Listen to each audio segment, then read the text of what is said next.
This is a story about a young girl named Amina, who grew up in a small rural village in Kenya.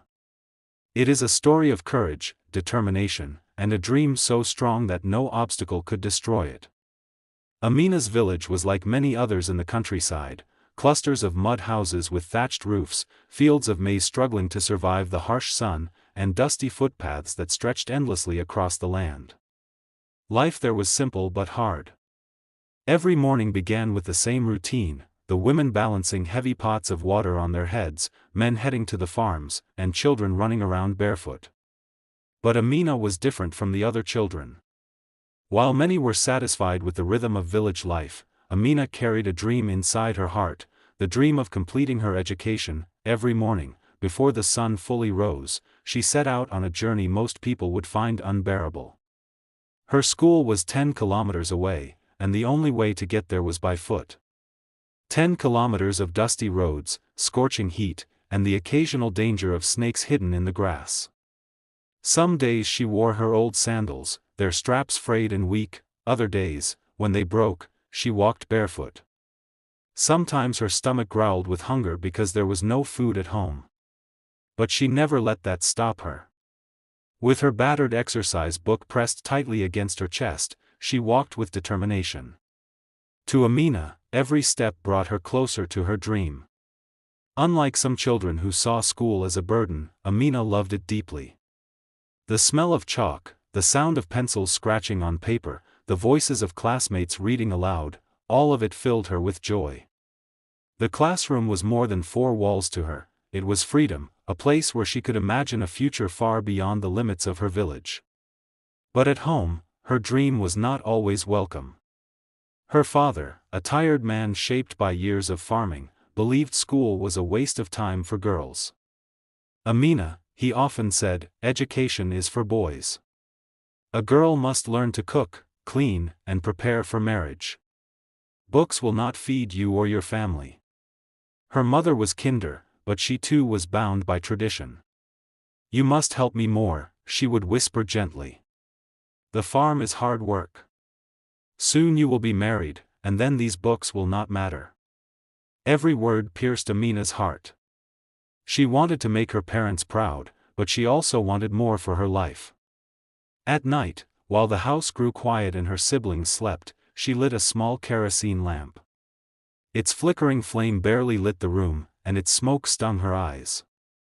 But Amina opened her notebook and studied anyway, whispering lessons to herself, refusing to let the darkness win.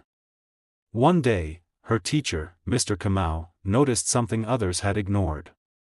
He saw the spark in Amina's eyes every time she answered a question. She was always the first to solve a problem, the first to raise her hand. After class, he called her aside. "Amina," he said, smiling warmly, "do you know you are one of the brightest students I have ever taught?" Her eyes widened. No one had ever told her that before. "You must not give up," Mr. Kamau continued. "No matter what people say, no matter how hard it gets, keep learning. You have a gift, and it will carry you far." Those words became a shield for her heart. Whenever the voices of doubt grew too loud, she remembered her teacher's encouragement, "You must not give up." But the whispers in the village grew louder as she grew older. By the time she was 14, many of her friends had already dropped out of school. Some had been married off, others were forced to stay home to help their families. When people saw Amina still carrying her notebook each morning, they laughed. "Why waste time?" they mocked. "She will marry soon like the rest." Even her relatives joined in. "Better to prepare her now," they told her father. "A girl's place is not in the classroom." But Amina refused to be swayed. She had seen the tired faces of women who never had a choice. She had watched young mothers struggle to care for babies when they were still children themselves. She knew she wanted something different. Then came the day she feared most. Her father, frustrated by poverty and pressure, called her into the house one evening. "Amina," he said firmly, "this will be your last year in school.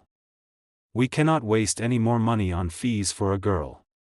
From now on, you will stay home and help your mother. His words struck her like a thunderbolt. She wanted to argue, but her throat felt tight. That night, she lay awake, tears soaking her pillow. For the first time, her dream seemed to be slipping away. But in the silence of that night, she remembered Mr. Kamau's voice, "You must not give up." And something deep within her refused to surrender. From that day, Amina worked harder than ever. She began washing clothes for neighbors, fetching water, and selling roasted maize by the roadside. Every coin she earned, she saved for school fees. It wasn't much, but it showed her family how serious she was. Her determination touched others. Teachers contributed small amounts to keep her in class. A women's group in the village, moved by her courage, donated supplies and uniforms. Slowly, Amina's dream began to breathe again. Every step of the journey was hard, but she never stopped walking. Every night was exhausting, but she never stopped studying, and then, after years of struggle, the day came that no one believed would arrive. Amina stood in a black gown and cap, surrounded by her classmates. It was her graduation day. The entire village gathered. Some came out of curiosity, others out of pride. When her name was called and she walked across the stage to receive her certificate, the crowd erupted in cheers. The same people who once mocked her now clapped the loudest. At the back of the crowd stood her father, silent, his eyes wet with tears. For the first time, he realized what his daughter had achieved.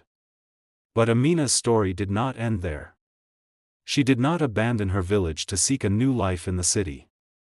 Instead, she returned, not as the barefoot girl walking 10 kilometers to school, but as a teacher. Under the shade of a tree, she gathered children and began teaching them, especially the girls. Slowly, her classroom grew. Parents who once resisted education now encouraged their daughters to join. They had seen what Amina had become, and they wanted the same for their children.